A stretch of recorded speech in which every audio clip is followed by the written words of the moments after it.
नमस्कार, the daily show में आपका स्वागत है। मैं हूं आपका मित्र साथी हमदर्द मुकेश कुमार। दोस्तों, सुप्रीम कोर्ट ने कहा है कि जब चाहे जहां चाहे आंदोलन नहीं किया जा सकता, प्रदर्शन नहीं किए जा सकते। खास तौर पर जो प्रदर्शन लंबे चलते हैं, जो आंदोलन लंबे चलते हैं, उनके मद्देनजर सार्वजनिक स्थलों का उपयोग लंबे समय तक नहीं किया जा सकता, क्योंकि उससे दूसरों को दिक्कत हो सकती है, दूसरों का अधिकार का हनन हो सकता है।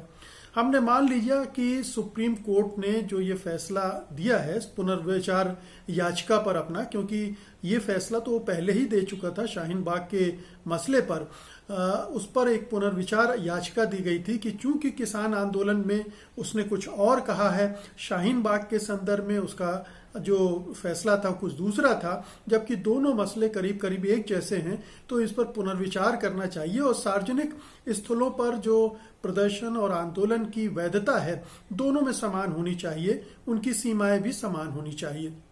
सुप्रीम कोर्ट ने इस पुनर्विचार याचिका को खारिज कर दिया है और ये कहा है कि जो पिछला आदेश था, सुप्रीम कोर्ट का फैसला था, वो अपनी जगह पर दुरुस्त है, उस पर पुनर्विचार करने की जरूरत ही नहीं है। तो अब वापस मुद्दा घूम फिर कर आ गया है कि आंदोलन लोग करें तो कहाँ करें, कैसे करें, कब करें, और इस मामले में प्रशासन और सरकार का रवैया अगर नकारात्मक हुआ तो उनके पास क्या विकल्प रह जाते हैं। और इस पूरे संदर्भ में हमें सुप्रीम कोर्ट के इस फैसले को भी देखना पड़ेगा कि वो कितना व्यवहारिक है और कितना किसकी चिंताओं का ध्यान रखकर लिया गया है। आज हम इसी मसले पर बातचीत करेंगे, लेकिन उसके पहले दो छोटी छोटी गुजारिशें। पहली गुजारिश तो ये है कि सत्यहिंदी.com का ऐप अगर अभी तक आपने डाउनलोड नहीं किया है तो कृपया गूगल प्ले स्टोर में जाकर उसे डाउनलोड कर लीजिए, या फिर इस वीडियो के साथ दिए गए डिस्क्रिप्शन में भी उसका लिंक मौजूद है, उसको क्लिक करके भी आप डाउनलोड कर सकते हैं। दूसरा यह है कि आप उम्मीद करते हैं कि आपको सही खबरें मिलें, फेक न्यूज ना मिलें, अच्छी पत्रकारिता देखने को मिले, मीडिया साफ सुथरा हो, तो इसके लिए आपको भी कुछ कीमत चुकानी चाहिए। हम पत्रकार मिलकर सत्यहिंदी.com चला रहे हैं और हमारी कोशिश है कि हम स्वतंत्र पत्रकारिता करें, किसी के एजेंडे को आगे ना बढ़ाएं और किसी भय या नफरत और हिंसा को बढ़ावा देने वाली हरकतें न करें। ऐसे में जरूरी हो जाता है कि आप हमारा साथ दें, हमारे संबल बने, और आपके आर्थिक सहयोग से हम जितनी बेहतर पत्रकारिता हो सकती है करें। आपको पता ही है कि हमारे पास आर्थिक संसाधन वैसे नहीं है, न हम कारपोरेट से फंड लेते हैं और न ही सरकार की तरफ मुंह ताकते हैं। इसलिए आप आगे आइए, हमारी जो सदस्यता योजना है उसका अध्ययन कीजिए और कोई भी सदस्यता अपने लिए चुन लीजिए। हमें उम्मीद है कि आप ये जरूर करेंगे। वापस मुद्दे पर लौटते हैं कि सुप्रीम कोर्ट ने एक पुनर्विचार याचिका पर विचार करते हुए फाइनली ये फैसला दे दिया। ये नवंबर 2020 से लंबित थी कि कोई भी प्रदर्शन कभी भी कहीं भी नहीं किया जा सकता है और लंबे प्रदर्शन तो कतई नहीं किए जा सकते हैं। अब सवाल ये उठता है, पहली बात, कि जो सुप्रीम कोर्ट ने कहा है उसके क्या मायने निकाले जाएं। देखिए, सुप्रीम कोर्ट ने अक्टूबर 2020 में जो फैसला दिया था उसकी मुख्य बातें क्या थी, ये शाहीन बाग के संदर्भ में था। विरोध प्रदर्शन के लिए शाहीन बाग जैसी सार्वजनिक जगहों का घेराव बर्दाश्त नहीं किया जा सकता। दूसरा, लोकतंत्र और असहमति साथ साथ चल सकते हैं। तीसरा, शाहीन बाग को खाली करवाने के लिए दिल्ली पुलिस को कार्रवाई करनी चाहिए थी। और चौथा, ऐसे मामलों में अफसरों को खुद एक्शन लेना चाहिए, वे अदालतों के पीछे छिप नहीं सकते कि जब कोई कोर्ट आदेश देगा तब वो कार्रवाई करेंगे। तो शाहीन बाग के मसले को लेकर कोर्ट गई थी, सरकार भी गई थी और कुछ याचिकाएं भी गई थी और उस पर यह फैसला सुनाया गया था। दलील ये दी गई थी कि शाहीन बाग के प्रदर्शन से बहुत सारे लोगों को परेशानियां हो रही हैं, जबकि असल बात कुछ और थी। शाहीन बाग एक पार्क में चल रहा था प्रदर्शन और उसको बदनाम करने के लिए सरकार ने दिल्ली का जो पुलिस है उसने जगह जगह नाकेबंदी कर दी थी, जिसकी वजह से लोगों को दिक्कत हो रही थी। लेकिन शाहीन बाग का नाम लेकर उसे बार बार दोहराया गया और ये दिखाया गया कि शाहीन बाग की वजह से ये तमाम समस्याएं खड़ी हो रही हैं। ट्रैफिक बढ़ रहा है, जाम लग रहा है, लोग अपने घर समय पर नहीं पहुंच पा रहे या अपने काम सही समय पे नहीं कर पाते हैं। तो शाहीन बाग को बदनाम करने के लिए, क्योंकि शाहीन बाग केंद्र सरकार द्वारा लाए गए नागरिकता संशोधन कानून के खिलाफ आंदोलन चल रहा था और उसकी जबरदस्त गूंज पूरे देश भर में सुनाई दे रही थी। तो ये एक फैसला जो आया था उसको लेकर लोगों ने यही समझा था कि सुप्रीम कोर्ट का ये फैसला एक तरह से सरकार को एक अधिकार देता है कि इस तरह के जब आंदोलन हो तो उनको वो अपने ताकत बल प्रयोग करके हटा सकता है, इन आंदोलनों को कभी भी रुकवा सकता है।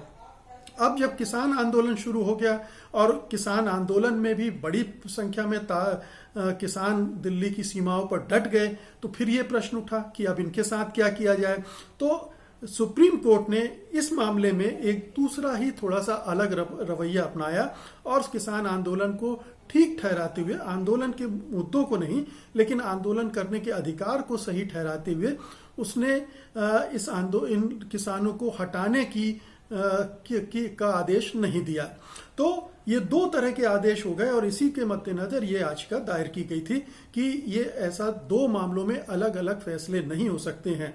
अब सुप्रीम कोर्ट ने कह दिया नहीं, जो पहला फैसला दिया था वही सही है, यानी किसान जो बैठे हैं दिल्ली में, दिल्ली की सीमाओं पर, वो भी आंदोलन अवैध है, उसको भी हटाया जा सकता है और उससे अगर परेशानियां हो रही हैं तो दूसरों के अधिकारों का हनन हो रहा है। अब आप देखिए किस तरह से सुप्रीम कोर्ट ने अपने ही दो फैसलों को कंट्राडिक्ट किया है, एक शाहीन बाग के मामले में, एक किसान आंदोलन के मामले में। और तीसरी बात यह है कि ये जो पूरा फैसला है, ऐसा लगता है कि सरकार और प्रशासन की सुविधाओं के मद्देनजर दिया गया है, उनको ध्यान में रखते हुए दिया गया है, उनकी दलीलों पर ज्यादा गौर किया गया है, जबकि ये नहीं सोचा गया है कि जो आंदोलन करने वाले लोग हैं वो कैसे आंदोलन करेंगे। अगर आंदोलन कुछ समय का हो और सरकार बात मान जाए, कोई समाधान निकल जाए, तो इससे बढ़िया क्या हो सकता है। तो पहली बात तो यह है कि आंदोलन किस जगह पर किया जाए, ये कैसे तय होगा। सरकार अगर दिल्ली में नहीं घुसने दे रही है, जंतर मंतर के पास वो आंदोलन करने नहीं दे रही है, तब किसान क्या करेंगे? किसान यही करेंगे कि दिल्ली की सीमाओं पर बैठेंगे और फिर आप उनको हटाने वाले कौन होते हैं। इसी तरह से शाहीन बाग का मसला है, आप बताएं कि शाहीन बाग का आंदोलन वो कहाँ करते। इतना बड़ा मुद्दा था, पूरे एक समुदाय को इस सरकार ने भेदभावपूर्ण ढंग से एक कानून से बाहर कर दिया था और उनकी नागरिकता पर तलवार लटका दी थी।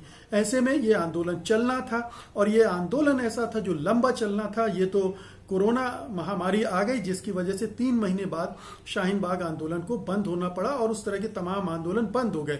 लेकिन अगर कोरोना ना आया होता तो ये आंदोलन और भी लंबा चलता और चलता, तब क्या सुप्रीम कोर्ट आदेश देता कि ताकत के बल पर सबको खदेड़ दिया जाए, जबकि वो बहुत ही शांतिपूर्ण ढंग से आंदोलन चल रहा था, या उनको कोई दूसरी जगह दी जाती। जगह कैसी दी जाती? क्या उन्हें दिल्ली के बॉर्डर के बाहर जगह दे दी जाती, किसी कोने में फेंक दिया जाता जहां से वो अपनी आवाज भी बुलंद न कर पाते। तो ये समझने की बात है कि सुप्रीम कोर्ट ने जो फैसला दिया है एक बहुत ही नकारात्मक किस्म का फैसला है।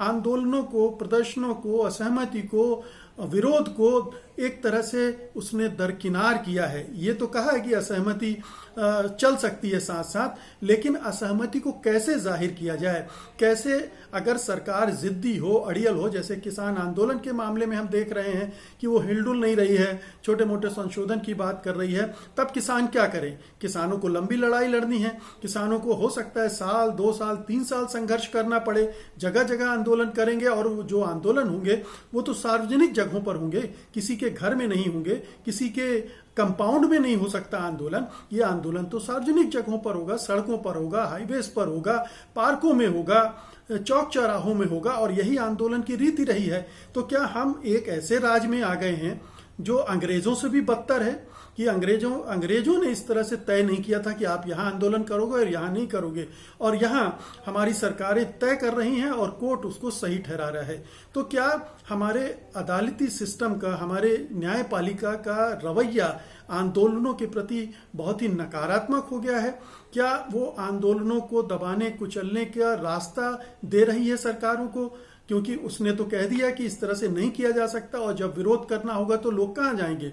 तो मिलाड, जरा हमें बताइए कि आंदोलन कब और कहां और कैसे किया जाए, इसका भी रास्ता आप सुझाइए।